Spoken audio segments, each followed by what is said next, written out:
to reform a broken criminal justice system.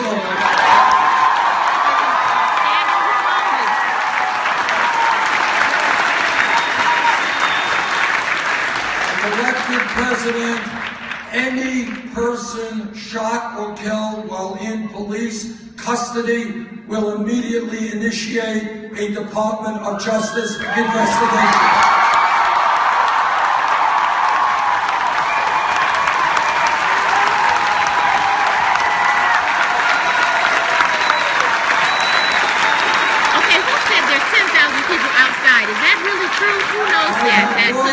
Police officers my entire life. Most of them are honest, hardworking, doing a difficult job. It is not an easy job, but if a police officer, like any other public official, breaks the law, that officer is going to be held accountable.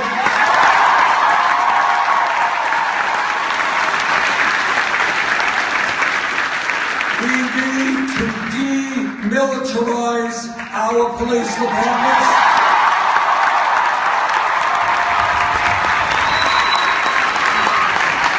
We need to make our police departments look like the diversity of the communities they serve.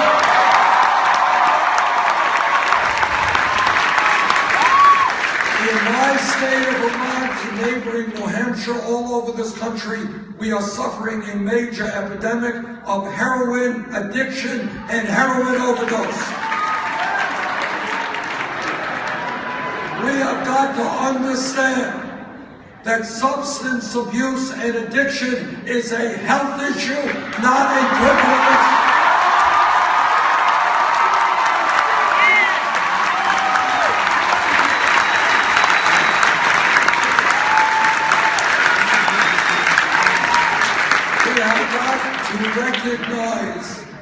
We have got to recognize that we have to rethink the so-called war on drugs.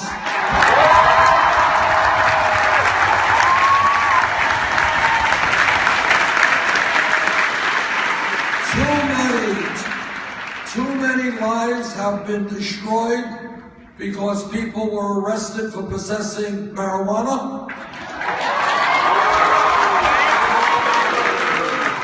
It is, in my mind, absurd that today in the Federal Controlled Substance Act, as a Schedule I drug, marijuana is alongside heroin. Now, we can argue about the pluses and minuses of marijuana, but it surely is not a killer drug like heroin.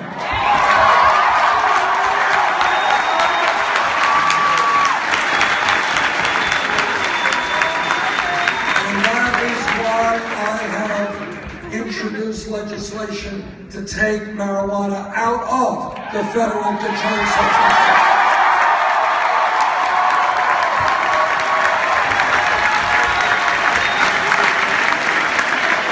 Well, that's kind of amazing. Let's see if we can get 1,000 people watching my stream. There are 11 million undocumented people in this country.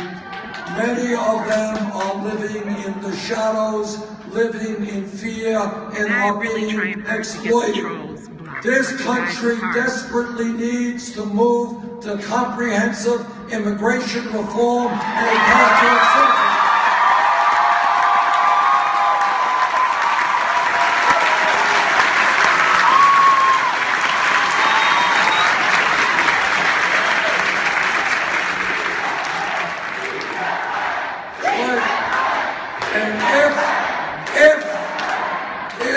Congress does not do its job, I will use the executive powers of the presidency to do everything I can do.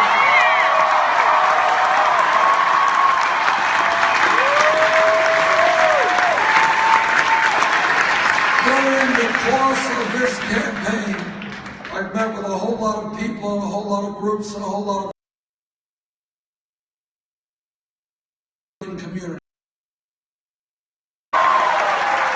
I want to tell you what most of you already know, that the way we have treated Native Americans for centuries is an absolute disgrace.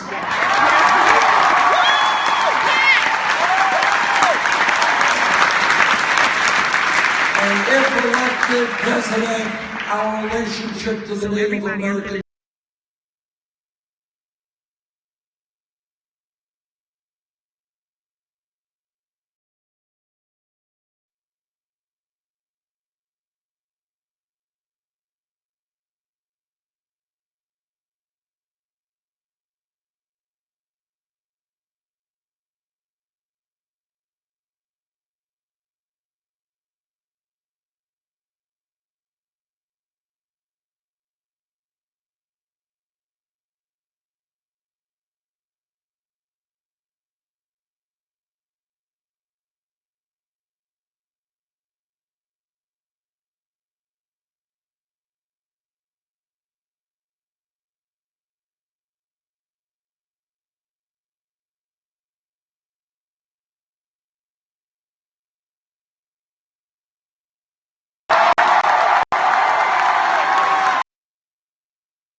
we are running a winning national campaign because we have received 5 million individual campaign contributions.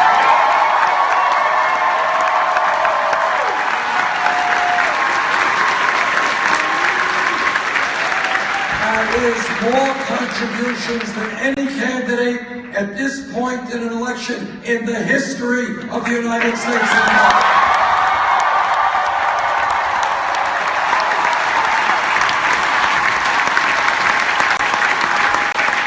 Anybody know what the average contribution is? $27. That's right, $27.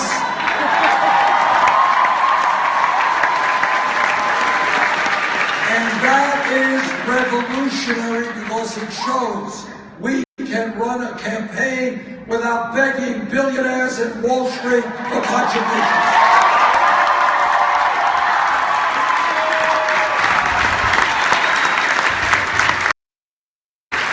As Secretary Clinton has chosen to go another route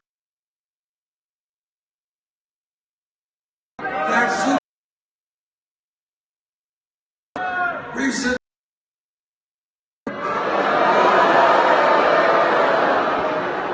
including 15 million from Wall Street alone. If you get $225,000 for a speech, it must be an extraordinary, mind-blowing speech.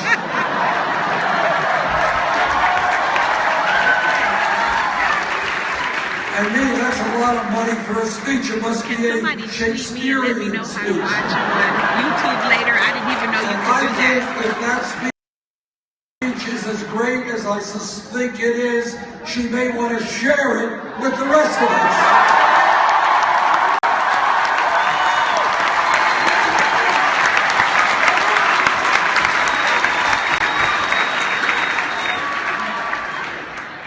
Secretary Clinton and I have very strong differences about an issue that has caused severe damage and harm in the Midwest and all over this country. That is our disastrous trade policies.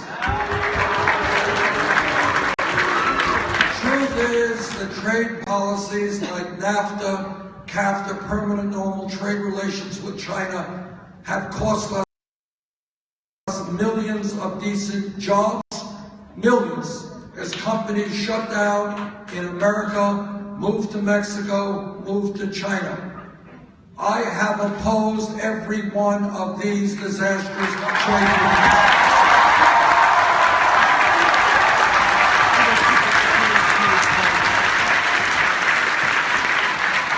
Of course, we want as a nation to help poor people around the world.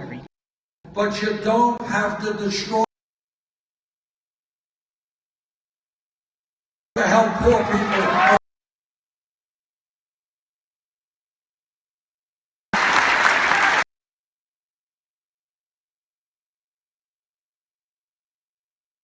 Secretary Clinton has had a different position.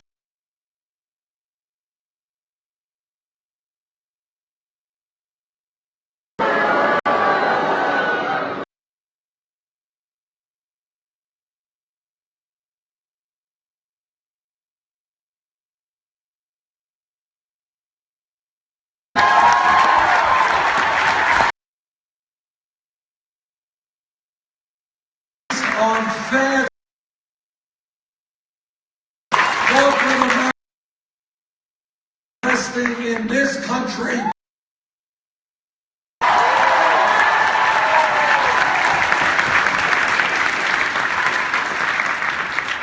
Secretary Clinton and I have a very different view on foreign policy.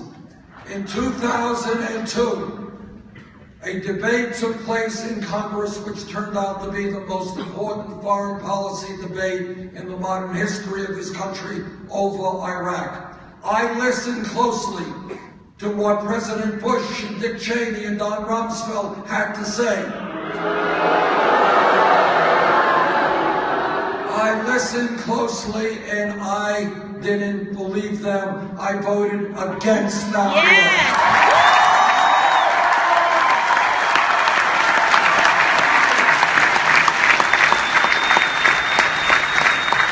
Secretary Clinton was then in the Senate. She heard the same evidence that I did. She voted for that law. That law will go down in our history as one of the worst foreign policy mistakes this country has ever made. In a recent debate last month, Secretary Clinton mentioned that she was praised for her work as Secretary of State by Henry Kissinger.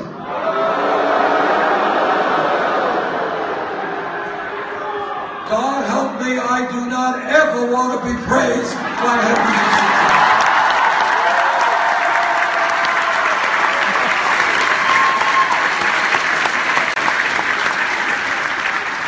Kissinger was one of the most destructive secretaries of state in the history of this country.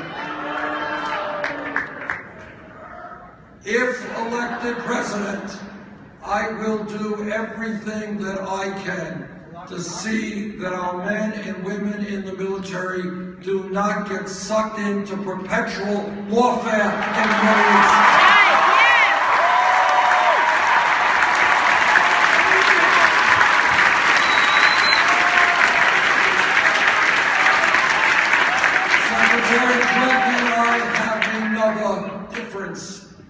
I am opposed to the death penalty. She supports it.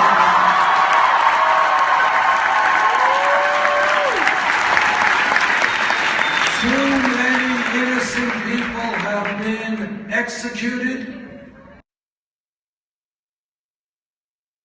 There is so much violence, so much killing. The state should not be part of that killing.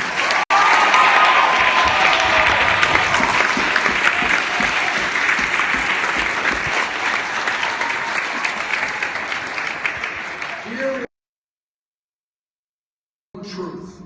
And that truth is that given the nature of our country today, no president, not Bernie Sanders or anybody else, can alone address the major crises that we face. We have a nation today where Wall Street literally has unlimited amounts of money and unlimited power, which, by the way, is why we are going to break up the major financial institutions.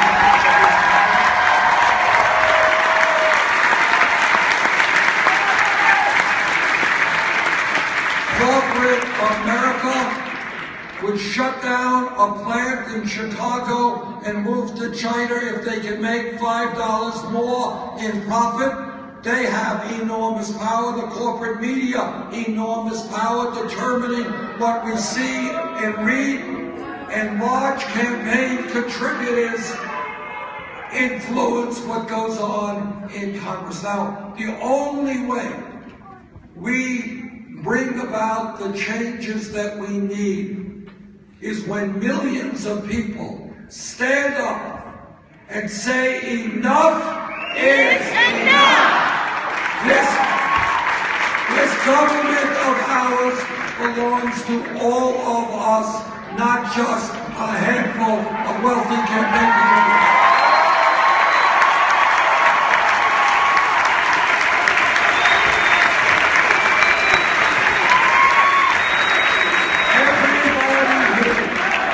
Everybody here knows that the only way that change takes place is from the bottom on up, never from the top on down.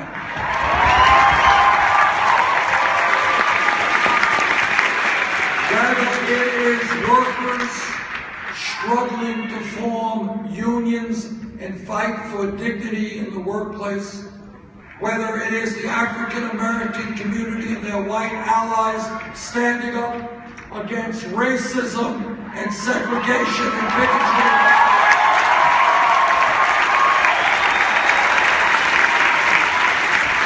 whether it is women and their male allies saying that in this country women will not be treated as second-class citizens.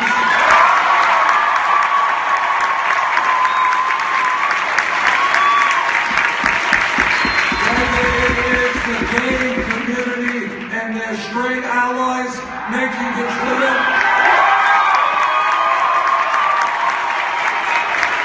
that in America people have the right to love whomever they want, regardless of gender.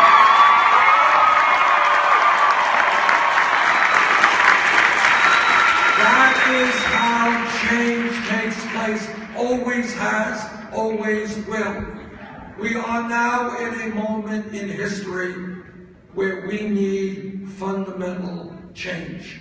It is not acceptable that schools in Chicago get shut down while we give tax breaks to billionaires.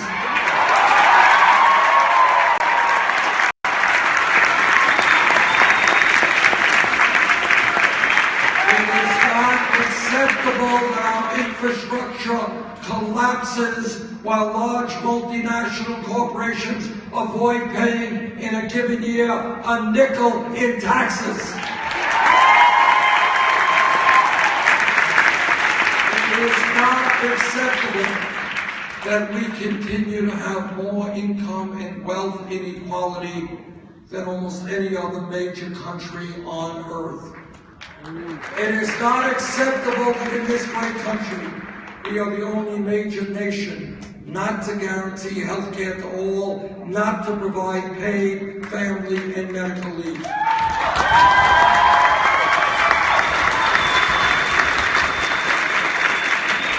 Change comes about when millions of people look at the status quo and they say, this is not right, this has got to change, and we are at that moment in history right now.